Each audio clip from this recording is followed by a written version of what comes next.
Pagi itu, Tel Aviv tidak terbangun oleh dering alarm perang, melainkan oleh suara gemuruh air yang menelan aspal dan menyapu rumah-rumah tanpa ampun. Di utara Israel, sebuah bendungan besar di wilayah pegunungan Galilea dilaporkan runtuh total setelah dihantam oleh serangan rudal jarak menengah yang hingga kini belum diklaim. Dalam hitungan menit, air dari bendungan yang hancur meluncur deras ke kota-kota padat penduduk, menimbulkan banjir besar yang oleh warga setempat disebut sebagai tsunami buatan manusia. Jalanan berubah menjadi sungai, kendaraan hanyut seperti mainan. Pasukan penyelamat dan militer segera dikerahkan, tapi kekacauan sudah lebih dulu terjadi. Di tengah kepanikan, muncul pertanyaan yang lebih dalam. Apakah ini hanya insiden militer atau sinyal dari perubahan tatanan baru di Timur Tengah yang sedang mendidih di bawah permukaan? Dari udara, drone merekam pemandangan yang sulit dipercaya. Hamparan air menggenangi distrik Neve Tzedek dan Florentin di jantung Tel Aviv. Jalanan yang biasa dipadati kehidupan kini menjadi sungai gelap, mengalirkan puing-puing rumah, kendaraan terbalik, bahkan perabot rumah tangga yang hanyut tanpa arah. Di beberapa titik, air mencapai ketinggian jendela lantai 2. Laut Mediterania seolah menjelma menjadi tembok cair, masuk dari utara dan barat tanpa peringatan. Warga sipil terlihat berpegangan pada tiang lampu, mengevakuasi anak-anak di atas kasur busa, sebagian terdiam dalam keheningan yang tak pernah mereka bayangkan bisa terjadi. Perdana Menteri Benjamin Netanyahu muncul di layar TV dengan wajah letih dan suara gemetar. Dalam konferensi singkat, ia sempat bergurau. Mungkin Israel akhirnya menjadi Atlantis. Sebuah komentar yang memicu debat di kalangan publik. Di satu sisi, humor pahit itu mencerminkan tekanan luar biasa. Di sisi lain, banyak yang menilai pernyataan itu tidak sensitif terhadap penderitaan warga yang kehilangan segalanya. Di tepi selatan, kota Ashdod mulai penuh dengan pengungsi dari utara. Seorang pria tua berkata lirih, "Kami selalu tahu laut ada di sekitar kami, tapi tidak pernah membayangkan ia akan datang dari dalam negeri sendiri." Sebuah tragedi air yang tak hanya membanjiri kota, tapi juga mengguncang kesadaran kolektif. Ledakan terjadi pukul 3,47 pagi waktu setempat, nyaris tak terdengar oleh penduduk sipil namun berdampak sistemik. Rudal balistik jarak menengah, diduga diluncurkan dari wilayah barat Iran, menghantam langsung struktur utama, bendungan Negev Utara Salah, satu infrastruktur air strategis yang selama bertahun-tahun menjadi penopang kehidupan dan distribusi listrik di wilayah Galilea. Serangan tersebut berlangsung hanya dalam hitungan detik, namun membuka celah besar. Sistem pertahanan udara Iron Dome tidak mengaktifkan respons. Para analis militer menyebut, kemungkinan besar rudal disamarkan melalui lintasan parabola non-konvensional atau peluncuran bersamaan dengan sinyal interferensi elektronik. Kerusakan meluas, transformator tegangan tinggi meledak, jaringan listrik runtuh, komunikasi seluler di radius 40 km dari titik serangan terputus total. Di ladang-ladang kibuts sekitar Danau Tiberias, bangkai ternak terdampar bercampur lumpur, menjadi simbol senyap dari kehilangan yang tak terdengar. Apa yang terjadi bukan sekadar kerusakan fisik. Itu adalah pesan tentang celah dalam sistem, tentang keterbatasan teknologi saat dihadapkan pada strategi asimetris. Dan lebih jauh, ini memunculkan pertanyaan tentang kesiapan sebuah negara yang telah lama mengandalkan supremasi militer sebagai bentuk perlindungan. Sebuah serangan yang menargetkan bukan hanya struktur melainkan rasa aman kolektif bangsa.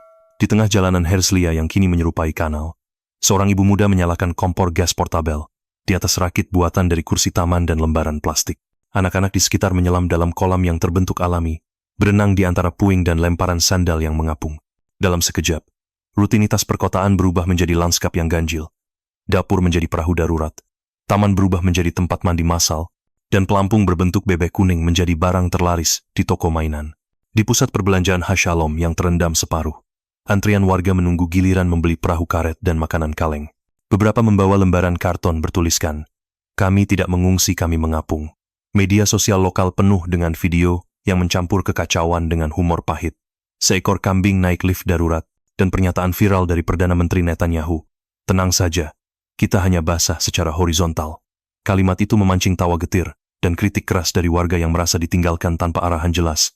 Namun di balik segala kekacauan, terlihat jelas kebutuhan akan kehadiran negara yang lebih empatik. Di Yerusalem, relawan membentuk jaringan evakuasi mandiri, menggunakan drone sipil dan kano plastik untuk menyisir apartemen terisolasi.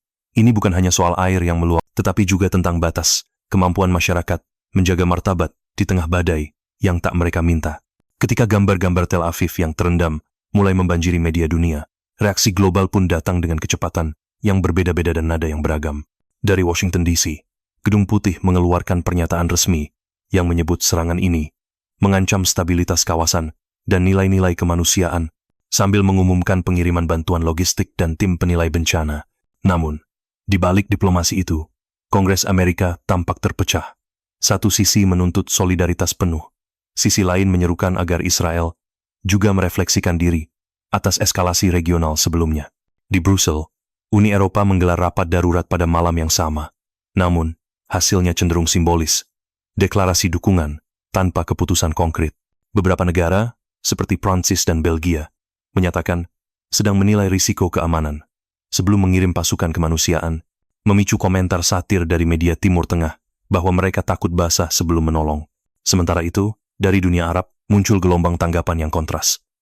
Pemerintah Yordania dan Mesir mengirim doa dan menyatakan simpati, bahkan menawarkan rumah sakit lapangan di perbatasan. Tetapi di media sosial, nada yang muncul berbeda. Tagar seperti keadilan air atau tsunami keheningan menjadi tren, mencerminkan perpaduan antara empati dan sindiran. Seorang pengguna dari Beirut menulis, "Kami berdoa untuk mereka, tapi dunia juga sedang mencatat siapa yang dulu berteriak paling keras saat kami tenggelam." Uni Emirat Arab mengirim pesawat bantuan ke Bandara Ben Gurion, namun menghindari siaran langsung. Qatar memilih saluran diplomasi tertutup, hanya mengirim pernyataan melalui palang merah. Iran sendiri, yang dituding sebagai dalang serangan, tidak mengonfirmasi keterlibatan, tetapi merilis pernyataan bahwa setiap negara akan menanggung akibat dari kebijakan yang mereka pilih. Di tengah itu semua, Israel menghadapi kenyataan paradoks, menjadi pusat simpati internasional atas bencana kemanusiaan, namun juga sasaran satire global karena kegagapan politik dan simbolisme militernya yang runtuh bersama bendungan. Televisi Jerman menayangkan montase menyentuh tentang anak-anak Israel yang dievakuasi, diiringi lagu pengantar tidur. Namun di segmen berikutnya, komedian Swedia membawakan sketsa tentang negara Atlantis baru. Dunia melihat, mencatat, merespons tapi tidak selalu dengan cara yang diharapkan. Solidaritas dan sindiran kini berdampingan, menghadirkan refleksi keras tentang siapa yang mendengarkan siapa saat air mulai naik. Pagi itu, sidang Knesset berubah menjadi panggung kemarahan. Mikrofon dimatikan berulang kali, namun teriakan tak kunjung reda. Sejumlah anggota oposisi menuduh pemerintahan Netanyahu telah membiarkan negara tenggelam secara harfiah dan moral. Di luar gedung parlemen Yerusalem, ratusan warga yang kehilangan rumah berkumpul dengan poster basah. Bendungan hancur kepercayaan kami juga. Krisis ini bukan hanya tentang air yang merobek jalanan, tetapi tentang keyakinan yang selama ini menopang negara. Di kafe-kafe Haifa, para pensiunan berbicara tentang tsunami kepercayaan, sebuah metafora pahit tentang betapa dalamnya luka kolektif. Rakyat bertanya, bagaimana bisa satu rudal melumpuhkan sistem yang selama ini disebut tak tertembus? Mengapa warga biasa yang harus berenang keluar, sementara aparat justru tenggelam dalam saling menyalahkan? Iran, dalam perkembangan terbaru, tidak mengklaim serangan. Namun, saluran televisi pemerintahnya menayangkan ulang bencana di Israel dengan iringan musik kemenangan dan komentar sarkastik. "Kami tidak menyerang," ucap seorang penyiar. "Kami hanya menonton mereka meledakkan keyakinannya sendiri." Sementara itu, kelompok sayap kanan di Israel mulai mendorong narasi konspiratif, menyalahkan elemen internal yang dianggap melunakkan pertahanan. Sayap kiri menuntut pembentukan komite independen, menyelidiki celah intelijen yang menyebabkan bencana. Tapi di tengah kekacauan itu, yang paling nyata adalah sunyi. Sunyi dari kepemimpinan yang mampu menyatukan narasi nasional. Ketika air mulai surut, Israel menghadapi sesuatu yang lebih dalam. Jurang kepercayaan antar warga, antara rakyat dan negara, yang mungkin tidak bisa dibendung oleh tembok baja atau pertahanan udara manapun. Sebuah negara kecil kini bertanya besar, apa yang sebenarnya telah tenggelam? Pemandangan yang tidak pernah dibayangkan. Papan nama Startup Nation, yang biasanya menyambut pengunjung di Bandara Ben Gurion, kini terendam hingga setengah tiang, bergoyang perlahan dalam aliran air yang menghitam karena lumpur dan limbah. Di pinggiran Tel Aviv, relawan menuliskan kalimat baru dengan cat semprot di dinding beton setengah tenggelam. "Welcome to Swim Nation." Seluruh lanskap budaya Israel mengalami pergeseran mendadak. Ketika listrik padam dan pusat teknologi lumpuh, solidaritas muncul secara naluriah namun juga rapuh. Warga yang selama ini terbiasa dengan kecepatan digital dan sistem terintegrasi, kini bergantung pada sinyal asap darurat, perahu karet, dan jaring sosial manual. Di lingkungan Bat-Yam dan Ramat Gan, orang-orang yang tak pernah saling sapa kini saling berbagi roti pita, generator, dan jas hujan plastik. Namun, rasa kebersamaan itu memiliki batas. ketika bantuan mulai datang dalam bentuk terbatas air bersih, makanan kering, dan obat-obatan ketegangan mulai muncul. Di dekat pusat distribusi sementara di Petah Tikva, beberapa kelompok mencoba memonopoli barang dengan alasan keamanan lingkungan.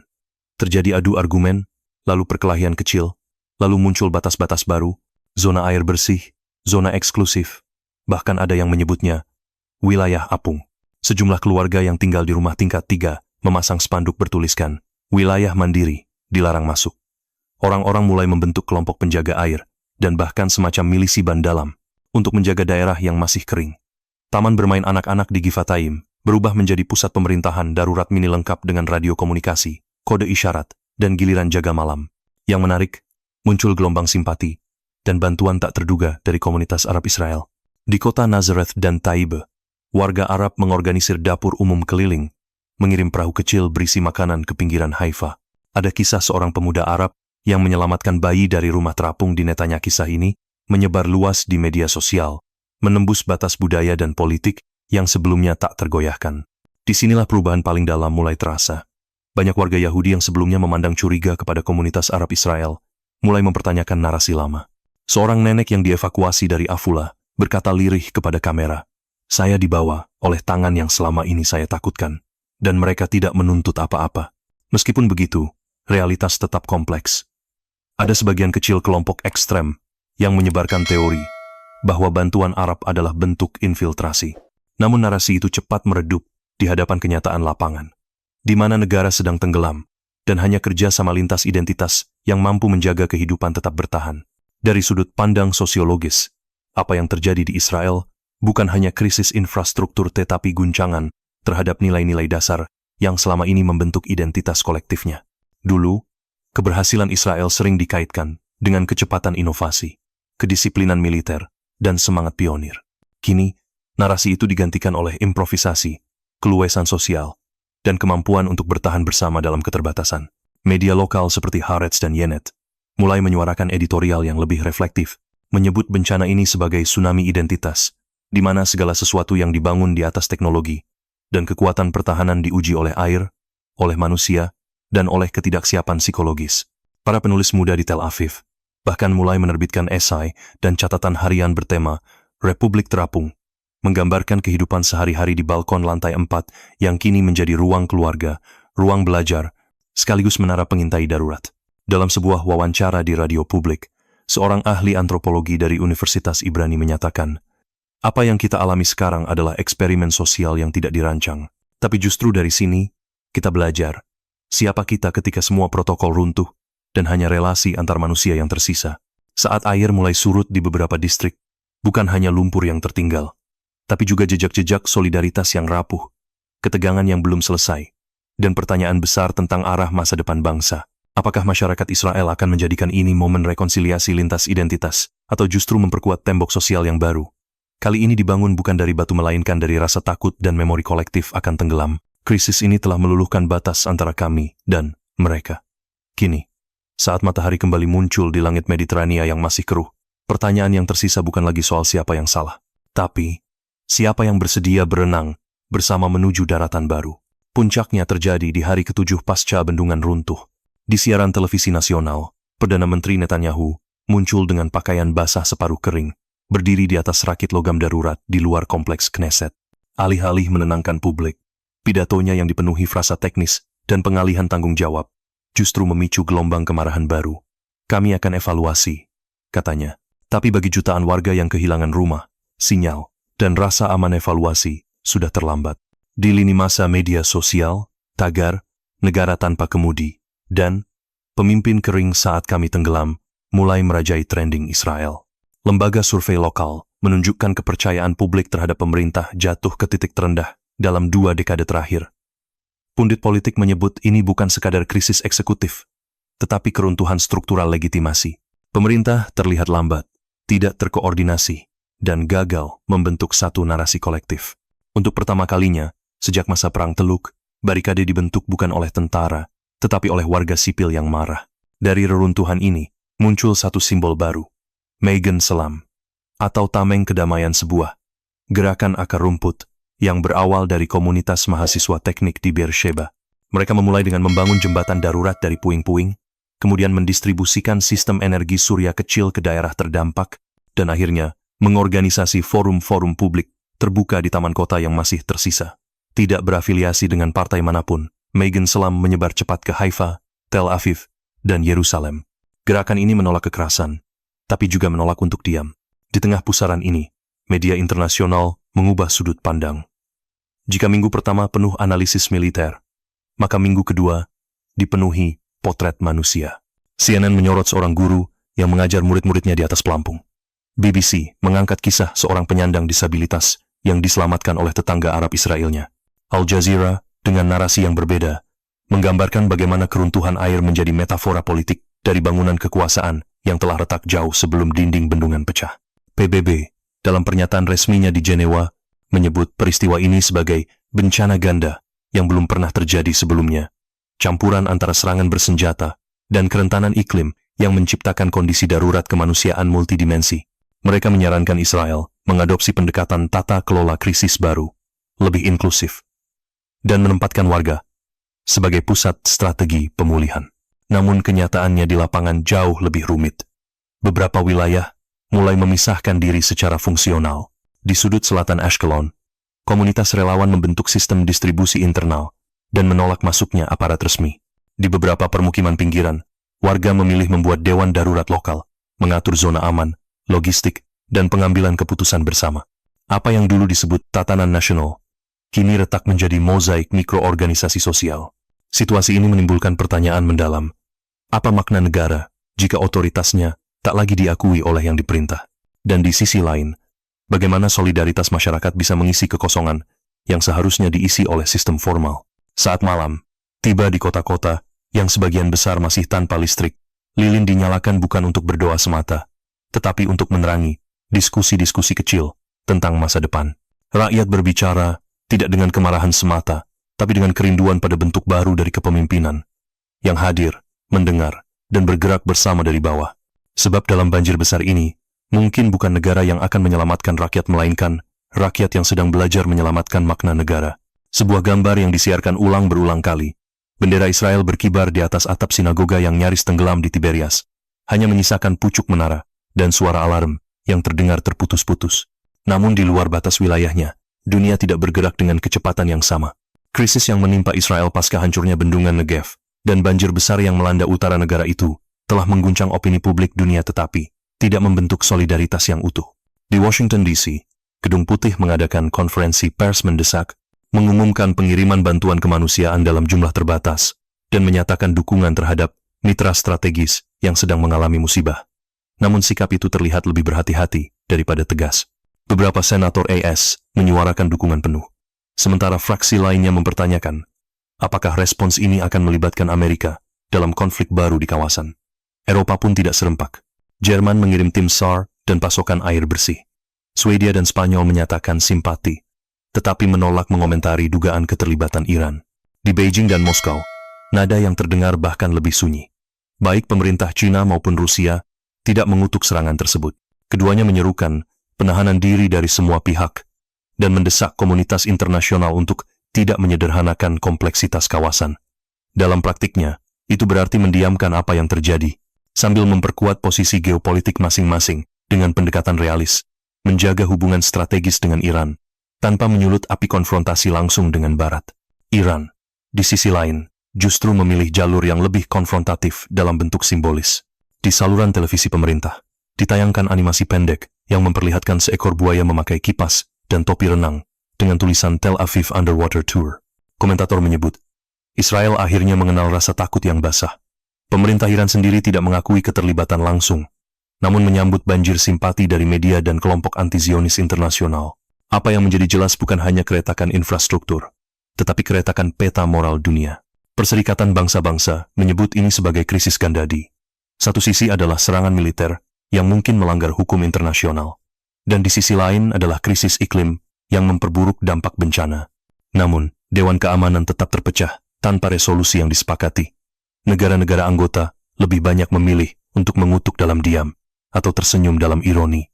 Negara-negara di Global South sebagian besar memilih diam. Brasil, Nigeria, dan India hanya menyatakan keprihatinan atas korban sipil tanpa menyebut aktor manapun.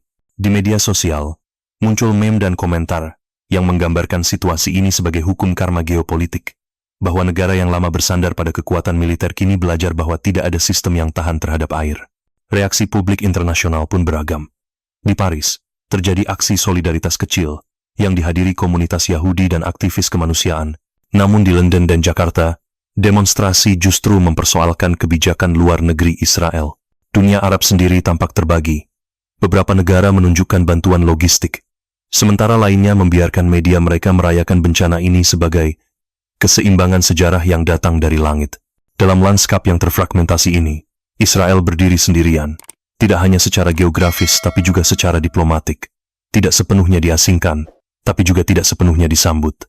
Tidak diserang terbuka, namun disindir dari segala penjuru. Banjir yang menenggelamkan kota-kota utara juga memperlihatkan bagaimana air dapat menjadi simbol pembersih, penghukum, dan pengungkap semuanya sekaligus. Krisis ini menggarisbawahi sebuah kenyataan yang tak terbantahkan, bahwa dalam sistem dunia yang semakin multipolar, simpati tidak otomatis hadir untuk negara yang selama ini berada di poros kekuatan. Dan bahwa dalam tragedi sebesar apapun, narasi politik tetap menentukan siapa yang didengar dan siapa yang dibisukan. Ketika air perlahan surut dan reruntuhan mulai terlihat, satu pertanyaan menggantung di ruang-ruang diplomatik. Apakah dunia masih mengenal makna solidaritas yang tulus, atau kita telah memasuki fase baru, di mana penderitaan satu bangsa hanya menjadi bahan bacaan pagi bagi bangsa lain? Israel hari ini bukan hanya sedang berjuang memulihkan kota-kotanya, tapi juga berupaya mengembalikan posisi dan kredibilitasnya di panggung global. Dalam krisis ini, kekuatan militer dan teknologi canggih tak lagi menjadi jawaban. Dunia sedang mengamati, apakah Israel akan tumbuh dari dalam luka ini, atau justru tenggelam lebih dalam isolasi yang perlahan tapi nyata. Bayangan terakhir yang tertinggal di layar drone bukanlah kehancuran fisik, tapi kehancuran makna, barak militer yang terendam, menara sinyal yang runtuh, dan bendera yang tetap berkibar. Namun tak lagi di atas tanah. Tsunami ini bukan hanya aeria, adalah banjir reputasi, gelombang yang menelan simbol keunggulan strategis Israel selama puluhan tahun. Dari negeri yang dikenal sebagai kekuatan militer tak tergoyahkan, kini dunia melihat negara yang terengah-engah di antara lumpur dan ketidakpastian. Namun dari reruntuhan itu, juga muncul potensi kebangkitan yang tidak dibangun di atas tembok atau teknologi, tetapi di atas kesadaran bahwa daya tahan sejati bukan soal senjata, melainkan tentang bagaimana sebuah bangsa merawat kepercayaan, belajar mendengar warganya, dan mengakui rapuhnya kekuasaan. Pertanyaannya, kini bukan lagi siapa yang meluncurkan serangan, tetapi bagaimana Israel akan menulis ulang narasi dirinya sendiri. Apakah tragedi ini akan menjadi batu loncatan menuju reformasi sosial dan politik yang lebih adil, atau sekadar menjadi catatan kaki dalam sejarah panjang krisis regional? Air akan surut, tapi apakah kita akan menyerap pelajarannya atau membiarkannya hanyut seperti segala yang tidak sempat kita jaga? Simpan video ini, bagikan jika Anda merasa tersentuh, dan tinggalkan komentar. Menurut Anda, apakah sebuah bangsa bisa lahir kembali dari lumpur sejarahnya sendiri?